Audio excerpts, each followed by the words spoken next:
जो पश्चिम बंगाल के अंदर ही नहीं बल्कि पूरे देश के अंदर इस समय चर्चा का विषय बनी हुई है। बंगाल के न्यू जलपाईगुड़ी में कंचनजंगा एक्सप्रेस और एक मालगाड़ी की टक्कर हुई है। टक्कर इतनी जोरदार थी कि कंचनजंगा एक्सप्रेस के 3 डब्बे पटरी से उतर गए।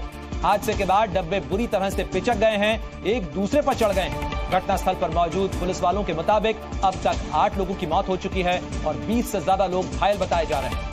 जिस तरह से यह हादसा हुआ उसको देखते हुए आशंका जताई जा रही है कि मरने वालों का आंकड़ा और बढ़ सकता है। इस बीच रेल मंत्री अश्विनी वैष्णव और पश्चिम बंगाल की मुख्यमंत्री ममता बनर्जी ने ट्वीट कर प्रशासन को हर संभव मदद पहुंचाने का भरोसा दिलाया है।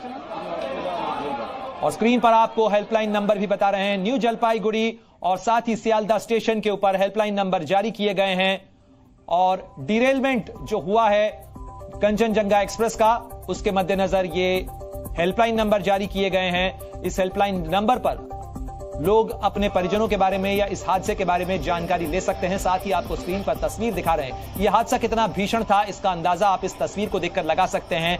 कंचनजंगा एक्सप्रेस का पार्सल रैक जो है वो इंजन के ऊपर चढ़ गया है। साथ ही जो मालगाड़ी है उसके कई डब्बे पटरी से उतर चुके हैं और सबसे ज्यादा नुकसान अगर किसी एक बोगी को हुआ है तो वो जनरल बोगी थी जिसके अंदर यात्री सवार थे। यानी पीछे के 2 रैक, पार्सल रैक और जो कैरियज वैन थी उसे नुकसान तो हुआ ही है, साथ ही साथ उस वैगन को भी सबसे ज्यादा नुकसान हुआ है, उस रैक को भी सबसे ज्यादा नुकसान हुआ है जिसके अंदर यात्री सवार थे और वो सबसे ज्यादा क्षतिग्रस्त हुआ है। अब तक 8 लोगों के मारे जाने की खबर है, साथ ही 20 से ज्यादा लोग घायल हुए हैं।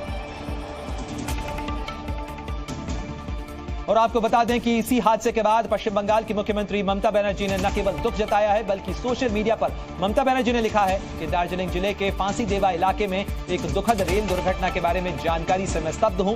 विस्तृत जानकारी का इंतजार है। साथ ही बताया जा रहा है कि कंचनजंगा एक्सप्रेस एक मालगाड़ी से टकराई। बचाव और चिकित्सा सहायता के लिए डीएम, एसपी, डॉक्टर्स और एम्बुलेंस को तैनात किया गया है। ये तस्वीरें लगातार आपको दिखा रहे हैं। न्यू जलपाईगुड़ी के पास ये भीषण रेल हादसा हुआ है जिसके अंदर कंचनजंगा एक्सप्रेस जो कि सिग्नल पर रुकी हुई थी उसे पीछे से टक्कर मारी है एक मालगाड़ी ने। और इस मालगाड़ी और कंचनजंगा एक्सप्रेस की टक्कर के बाद जो कंचनजंगा एक्सप्रेस है उसका एक रैक इंजन के ऊपर चढ़ गया। साथ ही उसके कई डब्बे डिरेल भी हुए हैं और सबसे ज्यादा नुकसान हुआ है जनरल बोगी को। जनरल बोगी के अंदर यात्री सवार थे। 8 यात्रियों की अब तक मौत हुई है, यह जानकारी मिल रही है। साथ ही 20 से ज्यादा यात्री घायल हैं। और न्यू जलपाईगुड़ी में हुए इस रेल हादसे के बाद रेल मंत्री अश्विनी वैष्णव का भी बयान सामने आया है जिसमें उन्होंने कहा है कि बचाव युद्ध के स्तर के ऊपर बचाव कार्य इस समय चल रहा है। रेलवे, एनडीआरएफ और एसडीआरएफ मिलकर इस काम को अंजाम दे रहे हैं। घायलों को अस्पताल में पहुंचाया गया है। साथ ही वरिष्ठ अधिकारी भी घटनास्थल पर पहुंच गए हैं।